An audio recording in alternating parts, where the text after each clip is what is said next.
Good evening, everyone. My name is David Freese. I'm the mayor of Tonganoxie. I'm calling to order this October 16th, 2023 regular meeting of the Tonganoxie City Council.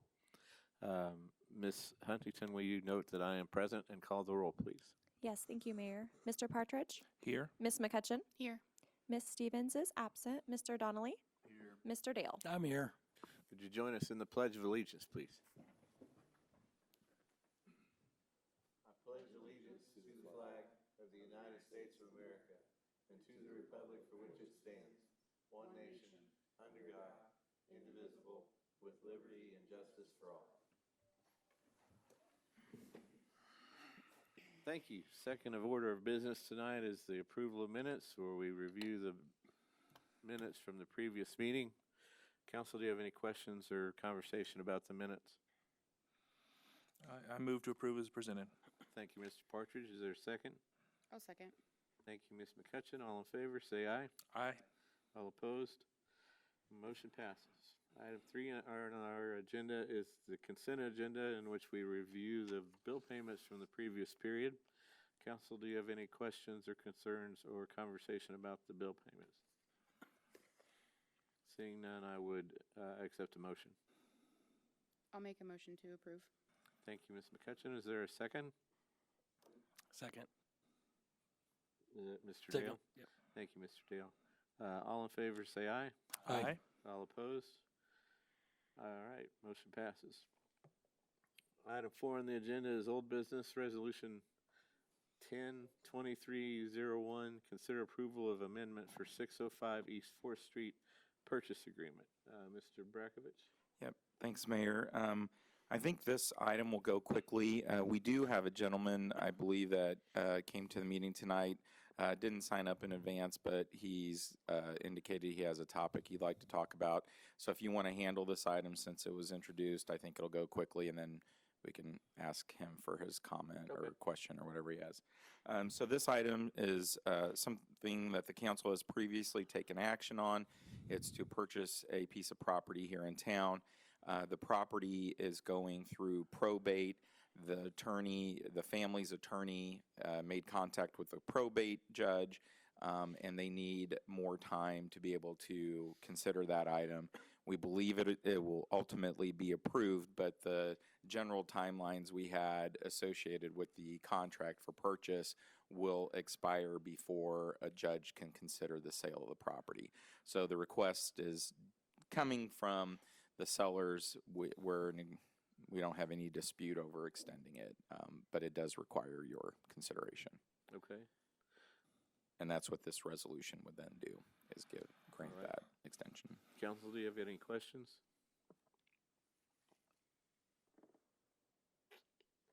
Seeing none, I would accept a motion.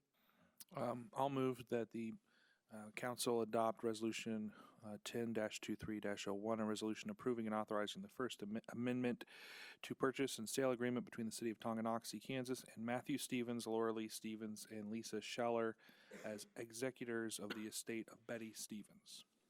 Thank you, Mr. Partridge. Is there a second? Second. Thank you, Mr. Donnelly. All in favor, say aye. Aye. All opposed?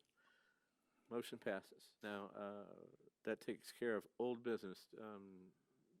The gentleman who wanted to speak, he wants to speak before this, we talk about this, or? Okay, we'll go ahead. Yeah, my name is Ted Pantoya Jr., and I live in the North Star subdivision. And there's been some rumors flying around over there. One of my neighbors told me that he saw a surveyor at the end of the cul-de-sac of Myers, and they was asking him questions, and he was kind of wasn't too informative.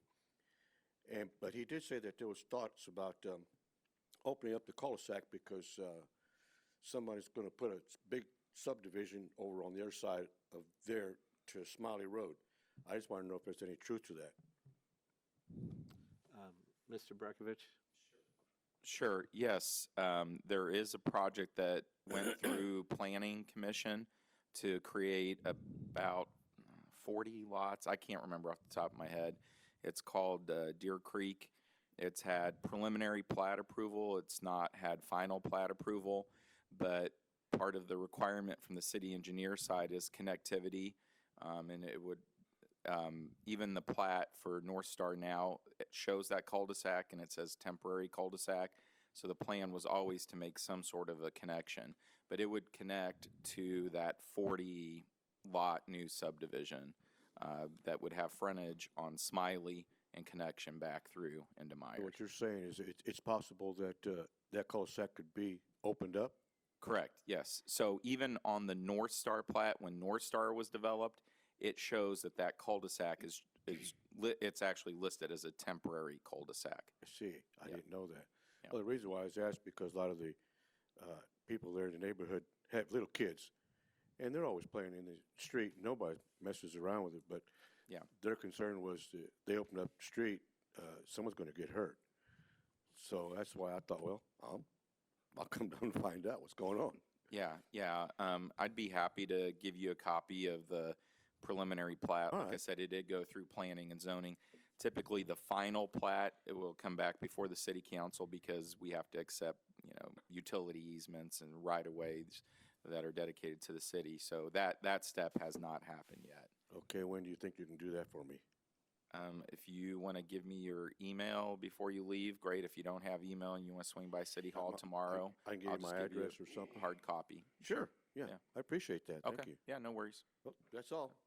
Thanks. Thank you. I really appreciate you, sir, coming. I really appreciate you coming to the source and finding the information. Well, you know how That's rumors get true. around. Right. You know? And that's commendable. Thank you. Okay, great. Thank you very much. Thank you. Okay, on to new business, Resolution 102302. Consider approval of geotechnical services contract for the Fourth Street Bridge Replacement Project. Mr. Brajkovic. Yes, thanks, Mayor. Well, it sounds like my time's up, sorry. So this is geotechnical work associated with the 4th Street Bridge project. As we went through the budget, that was an approved capital project, the replacement of 4th Street Bridge for next year, 2024. But we also had gone through to kind of get a start on that project, and the city council's already approved the engineering design work to start. So an early or initial step in the design work is to do this geotechnical testing that will aid the design process, understanding what's underground and if we have to do piering or what type of supports for this. And so like I mentioned, the city council had previously approved BG starting on the design work. BG did a request for proposals from firms that do this kind of work. They reached out to 4 firms, 3 responded. They're recommending approval with the low bid. Really looking through, and I think it's in the packet, but there's always a matrix of how each proposal compares. Really, each proposal was essentially the same. Some maybe proposed one additional drilling site compared to the other. For me, the biggest difference was some had proposed 5 weeks in a schedule, and the others had proposed 7 weeks. And I think for the savings associated with the low bid, and another 2 weeks is something we could definitely live with. So we concur with what BG staff has recommended in the proposal to move forward with the low bid. The city attorney's been working with BG just to kind of clean up some of the language so that it's more in line with what the city typically does. And so we'll get that corrected with BG before we execute any final copies. But it's going to be in substantially the same form as what's been submitted tonight. Be happy to answer any additional questions. Any questions, council?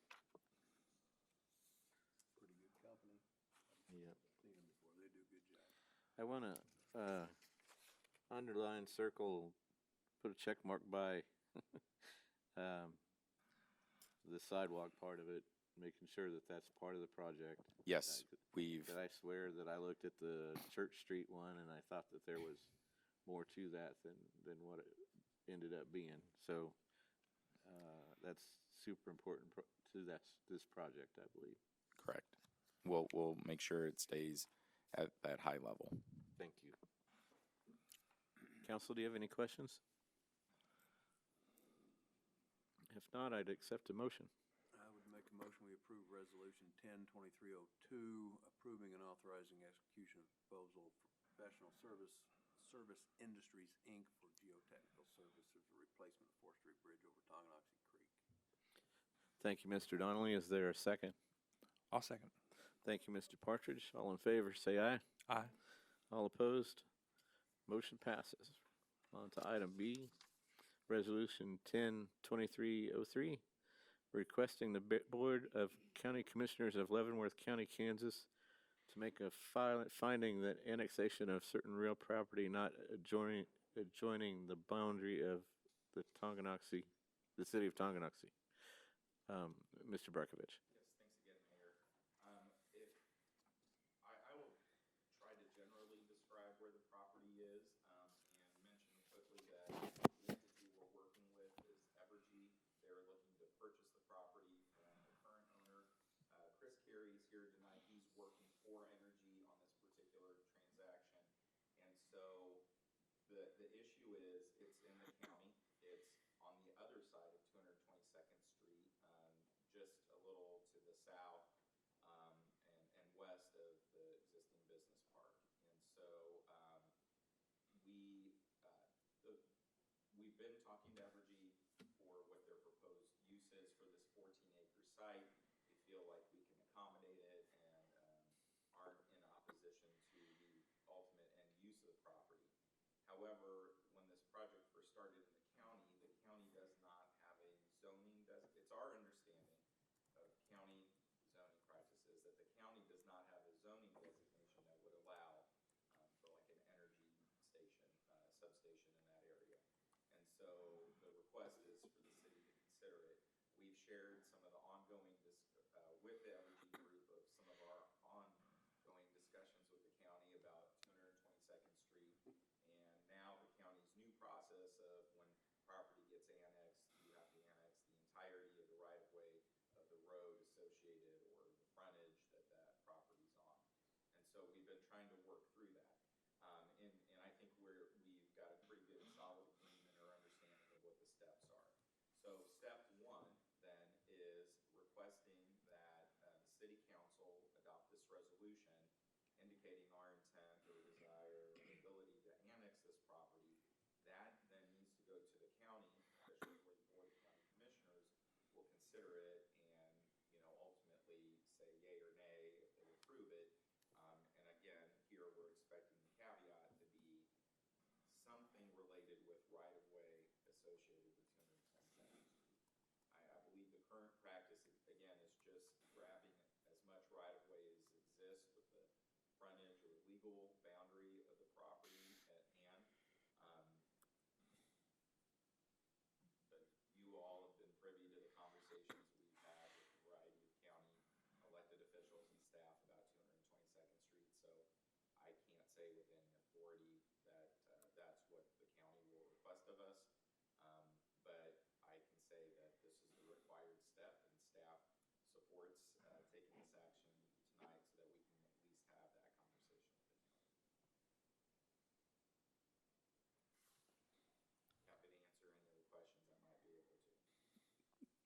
We're not poking the bear with this, are we? This is just really, I think, Mayor, we've had a lot of discussions, again, with the county about 222nd Street. The business park was platted before the county made these changes. So the only portion of 222nd Street that the city owns is just the half that's associated with the stretch of frontage that the business park sits on. So if you look at the stretch of 222nd Street that runs from County Road 1 all the way to Kansas Avenue, what the city owns probably represents 20% of that roadway. And what the county has presented to us is their engineers or someone on staff had done an engineer's opinion of probable cost that the improvement of 222nd Street is approximately a $2.2 million project. And what the county administrator sent to me is an offer that the county would like to just give the city $164,000 and say it's the city's road. And that, in our analysis, in my analysis of it, seeing how many thousands of acres of county property is accessed by that roadway versus the 240 acres the city owns, I'm not understanding their position on saying that's solely the responsible of city taxpayers. Especially in next year's budget, when we look at property taxpayers, even in our own business park, the city is the third highest taxing entity. The school district's going to get money out of that project. The county is actually a slightly higher taxing entity than us, so there will be tenants paying property tax in that park, and it just seems like an odd position. Nearly at the same time, the county also gave us notice that they would like to wash their hands of our current agreement, or not renew the current agreement that has shared maintenance cost or a shared maintenance agreement on certain roads that are boundaries in the community. And so, since we don't have clarity on what they meant exactly by that communication, it's hard to determine what their intent is on a road that's in the middle of the county, let alone not really on the edge or a shared boundary, again, other than this very small portion of it. So, other than that, I think we're pretty clear. Well, maybe we're the bear in this situation. But I think I don't want to stall out Evergy anymore. Like I said, I think the proposal they have is a benefit to our community. I know it is a benefit to our community, and so we want to be good partners there and help it along. To the extent of staying as professional as possible, we've shared as many of these uncertainties with their group, just so that they're aware. If there's any additional costs that the county gives to us, we'll have to forward those types of costs to them as well. And so for right now, it's a lot of unknowns, but I'd like to throw it all out there so that we're aware as we're moving through the process. And if something changes or something is clarified, we'll certainly move even faster if we can. But again, what we're proposing tonight is part of the typical process to consider annexation. Council?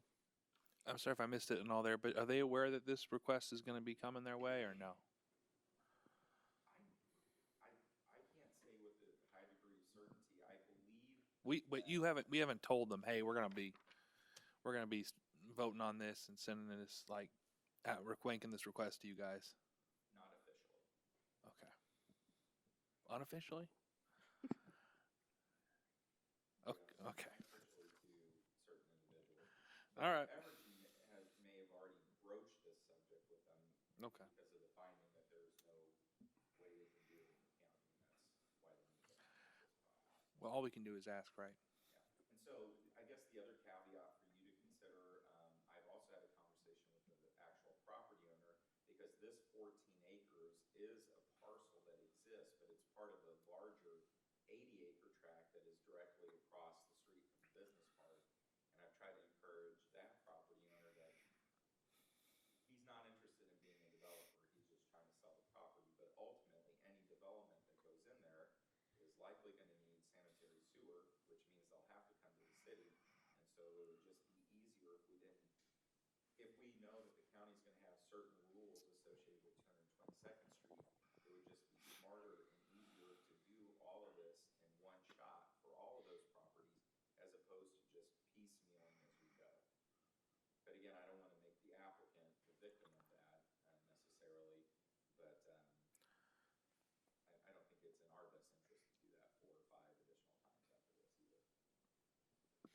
And I would add too that we did talk about this and about how if additional property north of this particular parcel were being annexed, we wouldn't have to do this resolution.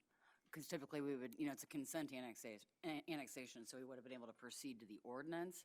But because it doesn't directly connect and it's only about 20 feet, but I want to make sure we're crossing the T's and dotting the I's here. But after, the county process is complete, then we would do the ordinance that we typically do for annexation. I have a couple questions, one technical in nature. The first one, though, from the Evergy perspective, whatever's going in out there, does that also help people in the county?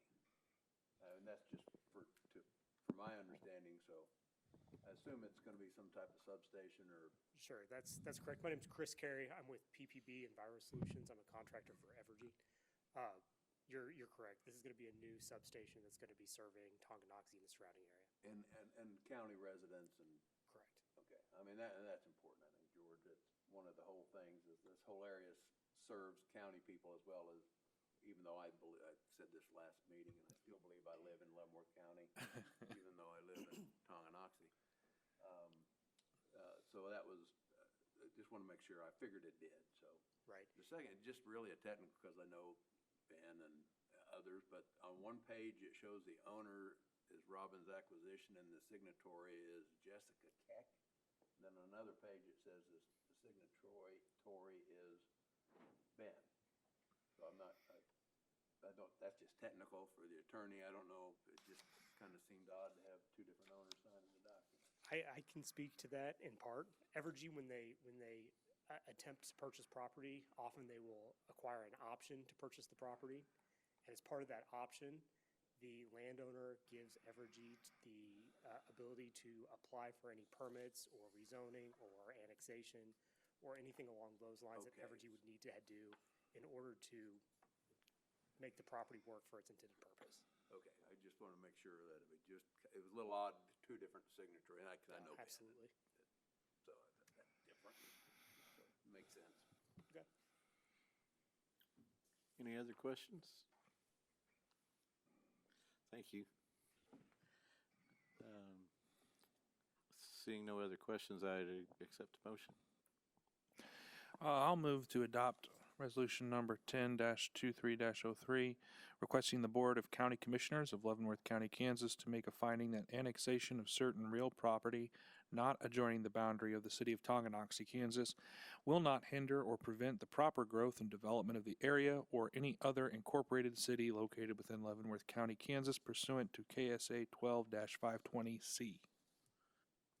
Thank you, Mr. Partridge. Is there a second? I'll second. I heard Ms. McCutcheon first. Thank you, Ms. McCutcheon. All in favor, say aye. Aye. Aye. All opposed. Motion carries. Thank you. And I'm sorry, I forgot your name, sir, but thank you for coming tonight. Thank you. Thank you very much. Okay. Resolution 10-2304, consider approval of IT managed services contract. Mr. Porter. Thank you, Mayor. This item is coming before you tonight, but I'll quickly take a step back in time, back to earlier days in the parlance of technology, especially.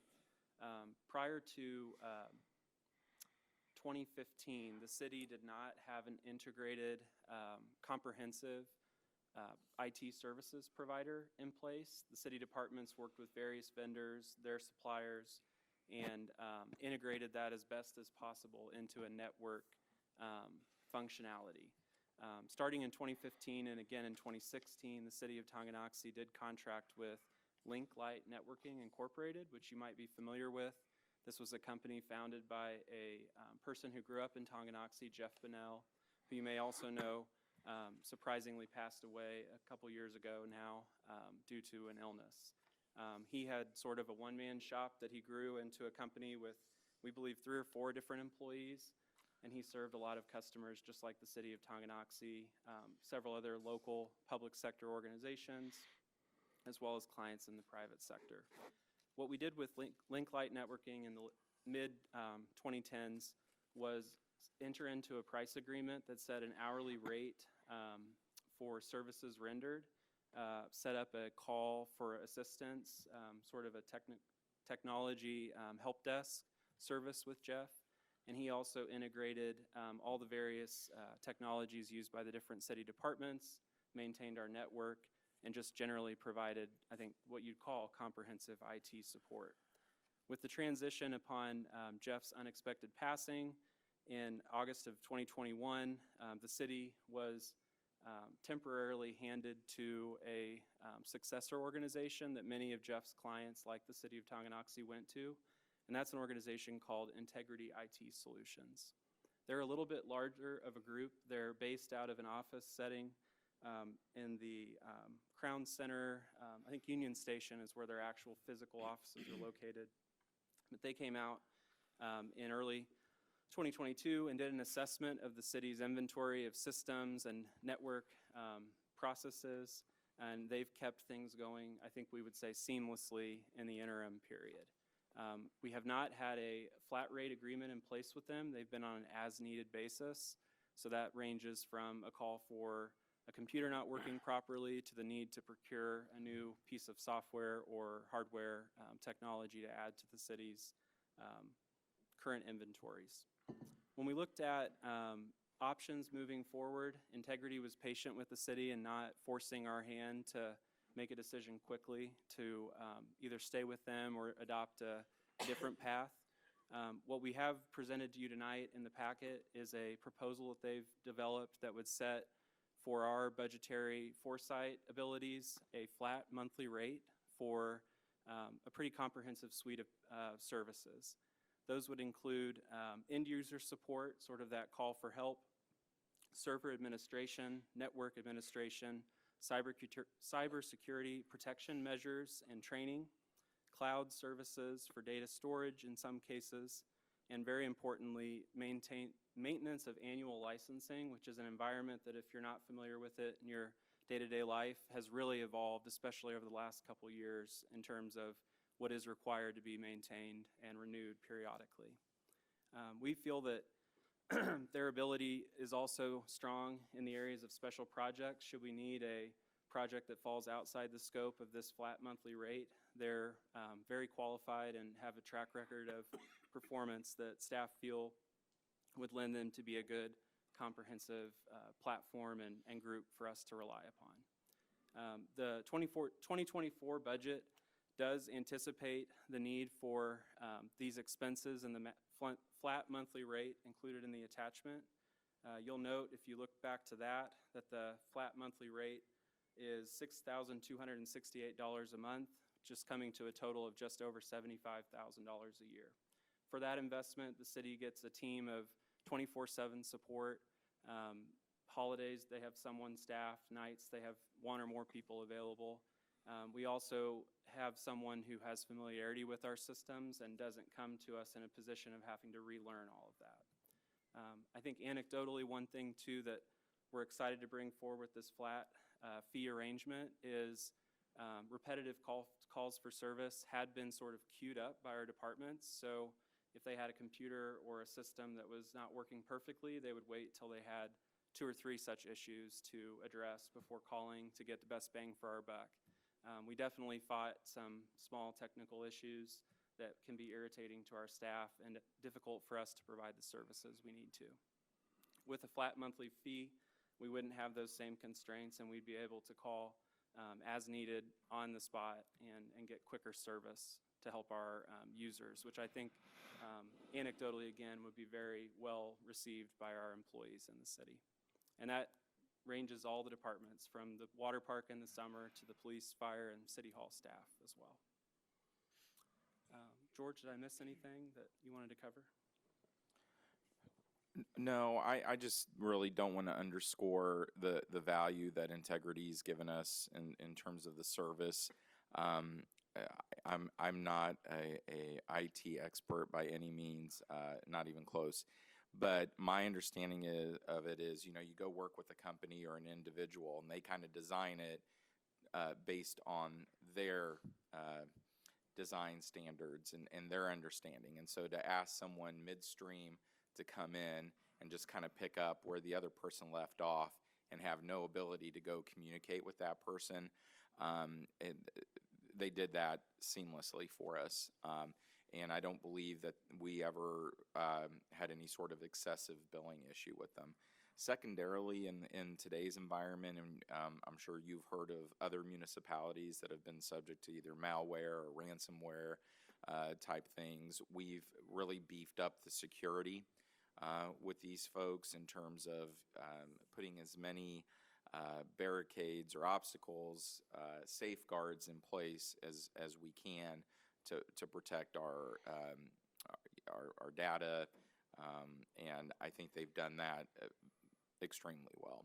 And so this would just, like Dan described very well, just kind of seamlessly move us into these more flat rate agreements, which is city staff preference to kind of avoid those monthly fluctuations. And so they have agreed to do that. I think the scope that they've proposed is comprehensive. Will cover our needs today as well as into the future. So I don't have any concerns. Okay, council, do you have any questions? I have one for Dan. I'll make sure I understood you correctly. They're responsible for all the license agreement updates and annual or whatever so we won't have to go around and chase every single one of those licenses and pay them, and somebody sends us a nasty letter saying you're not paying. Yeah. They're responsible. I didn't see it in there, but It's close to the conclusion of the proposal, and it includes our terminations and new hires, and that's a really important part too. In years past, even under Jeff's, direction, the city often added people and shared logins or did things that weren't kosher with licensing, and we were never sued or filed against, but we definitely want to stay on the right path with that. do they inventory our licenses that They we're do. required and have, and you guys go see it? Okay, that's cool. Very good. It's very expensive. It's Any amazing. any further questions or conversation? Seeing none, I'd accept a motion. I gotta get to it. I would be happy to make that. If I can find it. I'll move to approve resolution number 10-23-04, resolution approving and authorizing execution of the information tech service and maintenance agreement between the city of Tonganoxie, Kansas and Integrity Global Solutions LLC. Thank you, Mr. Dale. Is there a second? Second. Thank you, Mr. Donnelly. All in favor, say aye. Aye. All opposed? Motion passes. One more thing, just, I know you know all this, Dan, but there are some attorneys, no offense,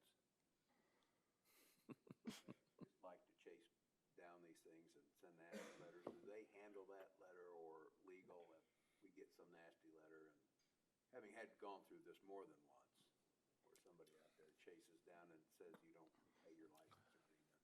They would definitely who we'd They be take care to of that take too. that first. Yep. Thank you. Okay, we're on item D, correct? Ordinance number 1515, Evergy Electrical Utility Franchise Fee Agreement Renewal. Mr. Brockovich? Yeah, thanks, Mayor. So we're actually asking to remove this item. I didn't realize that I sent an email, excuse me, to the Evergy rep on Friday.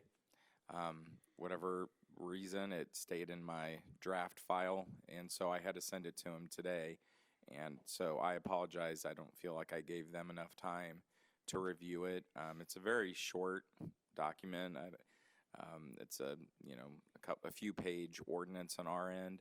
We are asking them though to consider moving from their current 4% rate to 5%, which puts it more in line with our other franchise fee or franchise agreements.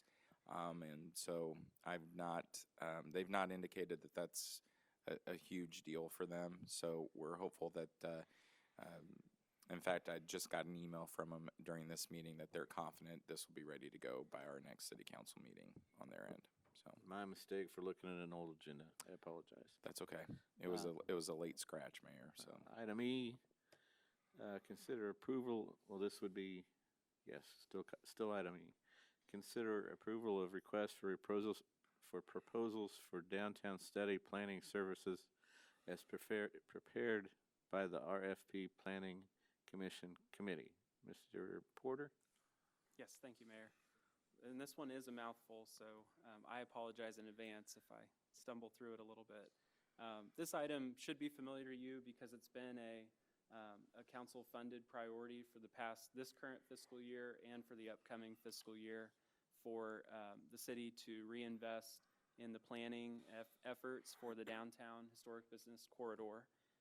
As you know, the benefit district that was previously in place with special assessments to repay some of the accentuated infrastructure along the 4th Street corridor has been paid off. And as that infrastructure ages and as times change and needs of that area change, the city's interested in foresight in looking ahead with planning efforts, taking into account stakeholders, our existing regulations, and also trends in other communities or expertise from other consultant assistants. What's before you tonight is a draft RFP that was developed with the efforts of a combination of the city's planning commission and city staff that support the planning commission. The planning commission, as you'll recall, elected to all serve comprehensively as a assistant group to help craft this RFP. And a couple individuals that we'd like to recognize participated in about a half-day session at City Hall with city staff to help really put the words onto paper and make those edits. And so we'd like to recognize the chair and vice chair, Monica Gee and Patty Bittler, for their strong efforts in that regard. What they prepared is, again, the attached RFP document that spells out the city's request for proposals or services from consultants that would help us assess the conditions downtown, assess the built environment, the existing regulations, the needs as described by the recent Downtown Business Owners and Operators Survey, as well as stakeholder engagement with a select group of stakeholders that could spend time working with that consultant to help express some of the needs of the community or the desires of the community for that. After they do that period of due diligence, they'll work to combine best practices and other findings that they have through that process to build a goal or planning policies, draft policies, as well as infrastructure goals that they could then prepare as a regulating plan or other type of deliverable and bring back to both the Planning Commission and you, the City Council, for consideration. What we've got in terms of a schedule is pretty aggressive. We're planning to, if you approve it tonight, issue the RFP tomorrow, consider applications in about a month, mid to late September, and then hopefully by the end of this year, end of December, come back to you with the Planning Commission's recommendation for an award for the consultant to use for these services. The work product would then continue to go pretty quickly with the goal of by July, as stated in the RFP, having some or all of the deliverables in place, which would allow the City Council, as you make budget decisions for 2025, to have some of these frameworks and deliverables in place to help use as tools to contemplate future investments. All of this is subject to change. You can choose to change the timing, change the scope, but the best time to have that input and direction is now before we go out and solicit bids. We always have the ability to negotiate with a recommended contractor, so we aren't set in stone, but this is definitely how we put out on the street what we're hoping to achieve with these services. And that's what people will focus on as they build their proposals for us to contemplate. We don't have to take the low bid. According to the attached specifications, there are other criteria that will be used, and so you'll have a comprehensive way to look at both the value of the most affordable consultant option as well as one that provides maybe higher service levels or promises to deliver more for their fee. I'm happy to take any questions you have, but again, want to thank the Planning Commission for their work in this preparation, and also our city staff, Lindsay especially, George, and myself have all worked on it, and I think have a good progress towards the next step with the project. Any questions, council? How do you think our downtown business owners, property owners feel about it? Let you answer. You know, we engaged them prior to this with a survey, asking them some direct questions about how they would prioritize certain components that might come from a new study.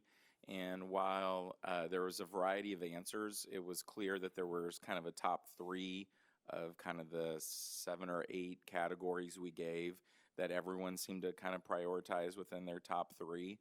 And it's probably things that are wouldn't be surprising, parking, how to optimize parking for their particular customer needs. I mean, we have some folks that need an hour for a meal or maybe a little longer, and then there's some businesses that need 5 minutes to pick something up and move on. And so how do you customize that? And the rest of it is we've got kind of an older document that predates Mr. Porter and I.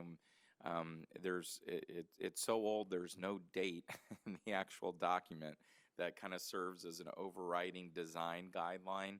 And it's been interpreted in the past that it's just kind of a design guideline if you have to build something new. And so what we're kind of looking to do is we paid off the 20-year benefit district that kind of put in the decorative bricks and the sidewalks and the trees and all of that. And so that paid off.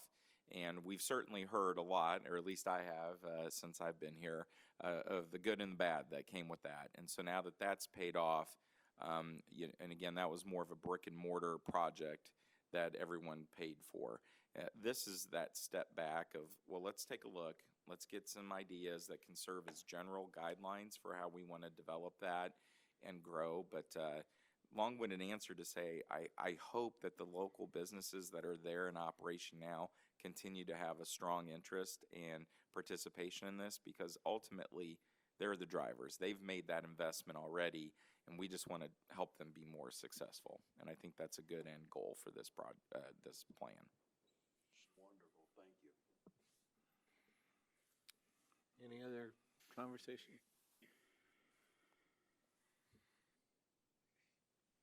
Yeah, seeing, I have a question, but I can't formulate it, so I'll hold off, I guess. Seeing no questions, I entertain a motion. I'll make a motion to approve the issuance of the request for proposals for the downtown study planning services as presented or with preferred edits. Thank you, Ms. McCutcheon. Is there a second? I'll second. Thank you, Mr. Partridge. All in favor, say aye. Aye. All opposed? Motion carries. Item F on the agenda is the city manager agenda. I think Mr. Porter. Yep. Thank you, Mayor. Is that one?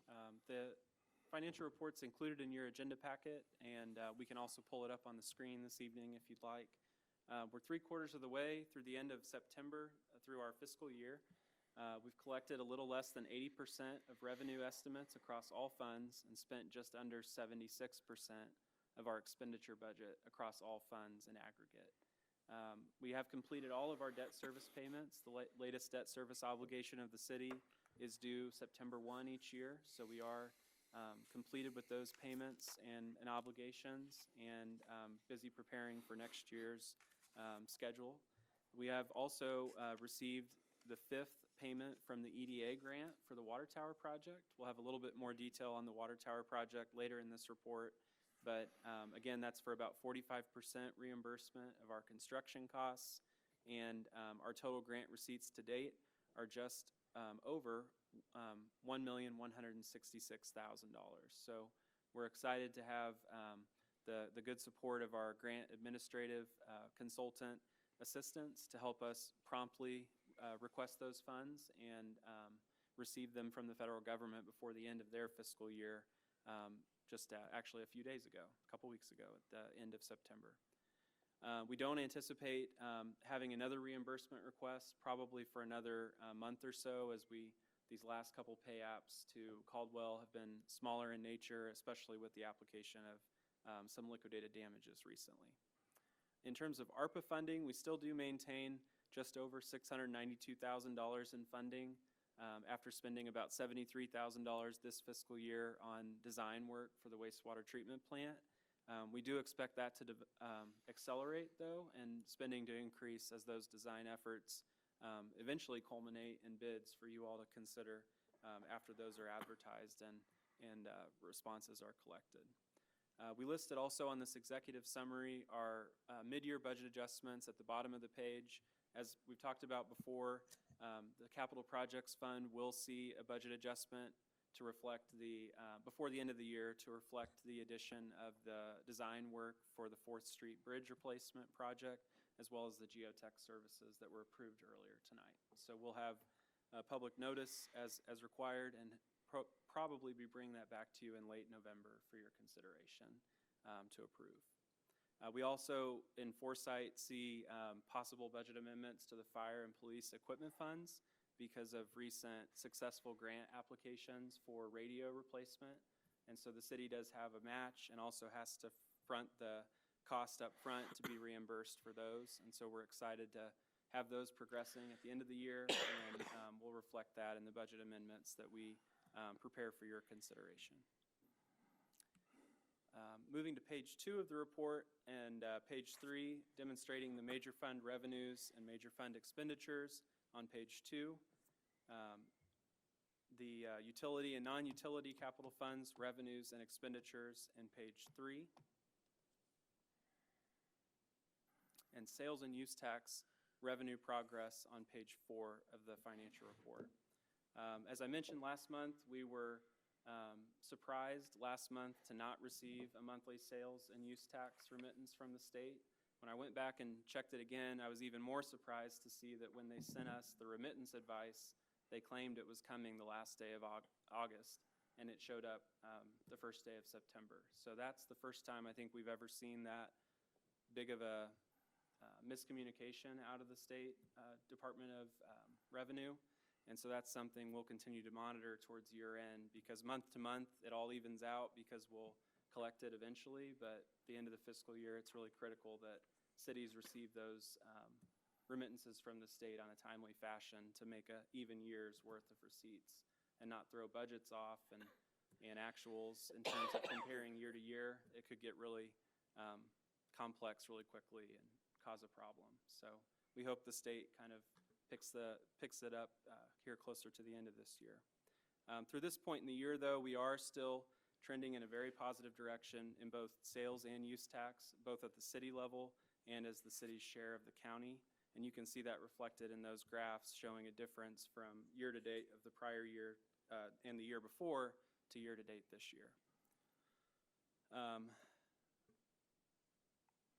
I think the other thing that is important to note is we haven't in a few months analyzed the remittance reports to see the number of payers and the top payers, and so that may be an exercise we go through and present some summary information that we're allowed to share at one of the last fiscal reports closer to the end of the year to show you that information and update our findings from the last time.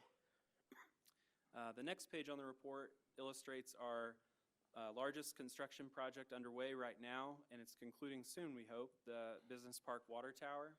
As you can see listed in the report, we've received 12 pay apps that reflect about 97% completion with the project overall. That's reflected in the blue pie chart in the center of the page, and you can see in the green percent of contract paid, we're only at about 79% of the contract paid. Part of that is a 5% retainage that's part of the project structure, so we don't pay that 5% on every pay application. We withhold that until we're sure the project's done to satisfactory condition.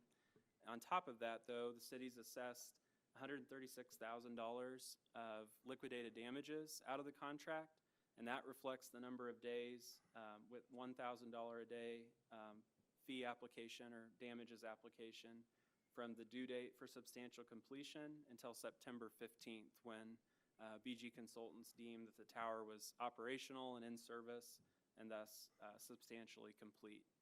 So while that period is concluded and we've notified Caldwell, along with every pay application, of the amount of the liquidated damages and why, the explanation, we just wanted to provide that summary update and let you all know that since it's substantially complete, there are no more liquidated damages we anticipate from the project.